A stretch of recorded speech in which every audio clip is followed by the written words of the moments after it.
అందుకనే మీకు వైనాట్ 175 అంటే 11 ఇచ్చారు. మీకు విశాఖపట్నం మీద అంత కక్ష ఎందుకు?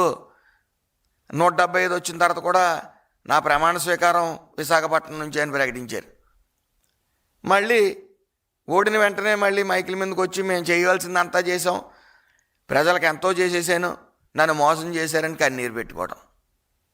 అది కాదండి.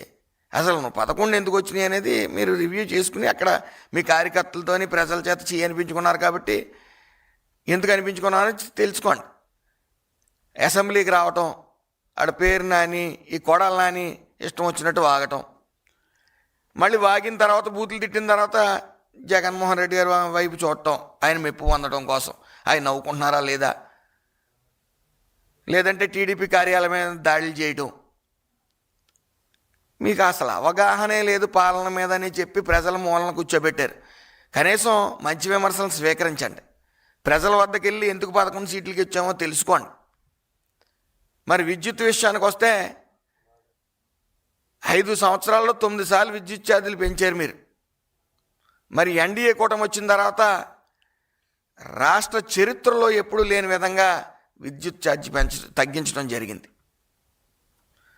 అదేవిధంగా ఈ 5 సంవత్సరాలు కూడా ఎక్కడా పెంచమని కూడా చంద్రబాబు నాయుడు గారు చెప్పడం జరిగింది. అయితే దీంతో పాటుగా రాష్ట్రంలో సోలార్ పవన్ విద్యుత్తులకు కూడా కూటమి ప్రభుత్వం అధిక ప్రాధాన్యత ఇస్తూ ఉంది. దాని మీద కూడా పెట్టుబడులు గ్రీన్ ఎనర్జీ రూపంలో అనేక రకాలుగా పెట్టుబడులు వస్తూ ఉన్నాయి. అన్నట్లుగానే అధికారం నుంచి వచ్చిన రోజు నుంచి కూడా ఈ రోజు వరకు కూడా ఒక్కసారి కూడా విద్యుత్ ఛార్జీలు పెంచకపోవడం మీరు గమనించుకోవాలి.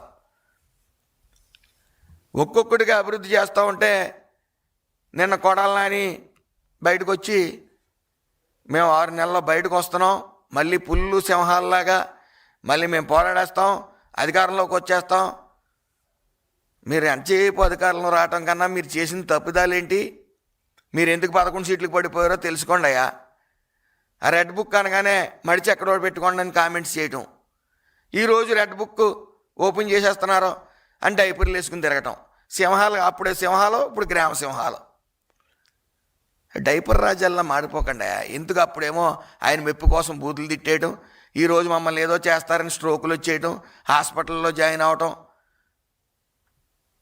మేకపోతే గాంభీర్యం నటించటం, ఎందుకు ఈ కష్టాలన్నీ మీకు?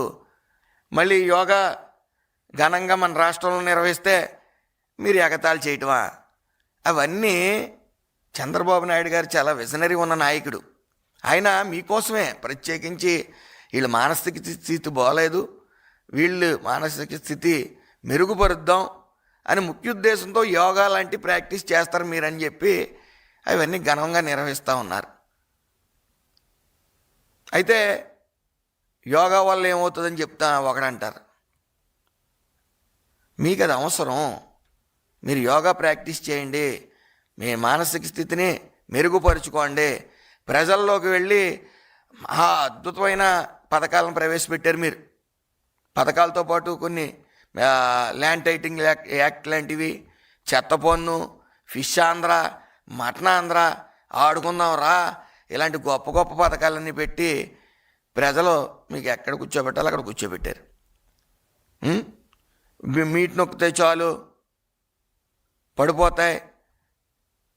మీరు అమ్మఒడి పెట్టారు, ఒక్కొక్కరికి ఇవ్వటం, ఇంట్లో ఒక్కొక్కరికి ఇవ్వటం, మళ్ళీ అది పడకపోతే పొరపాటున గ్రీవెన్స్ రేస్ చేసుకునే అవకాశం కూడా ప్రజలకు ఇవ్వలేదు.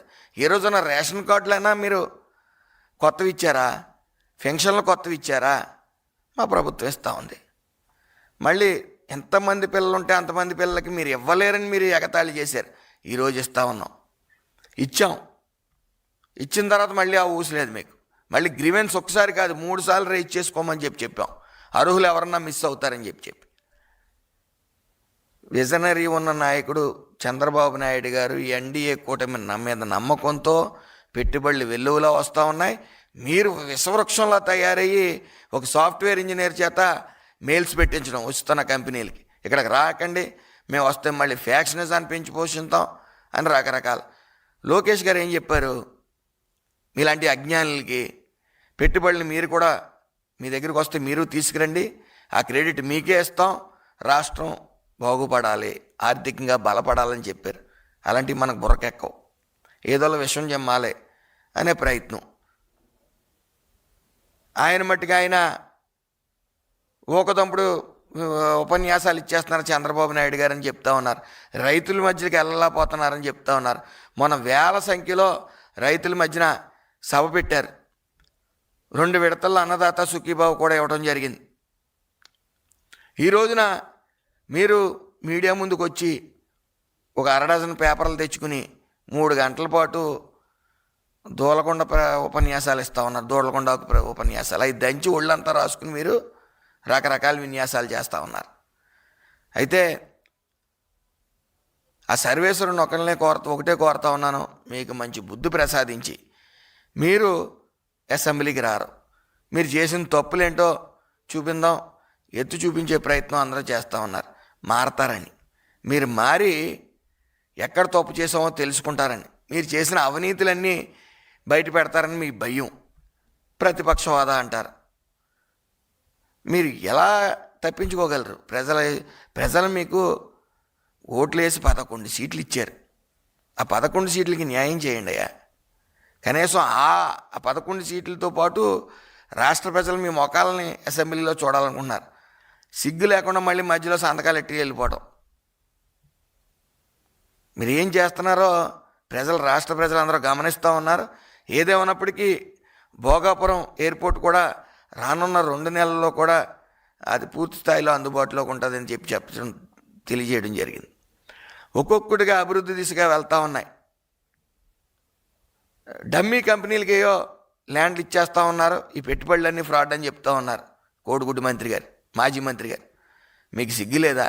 మీకు సిగ్గు రాదా? నోటికి ఏదో వస్తే అది వాగటమా? విజనరీ ఉన్న నాయకుడు చంద్రబాబు నాయుడు గారు వచ్చిన ప్రతి ఇన్వెస్ట్మెంట్ దారుని క్షుణ్ణంగా పరిశీలిస్తూ ఉన్నారు.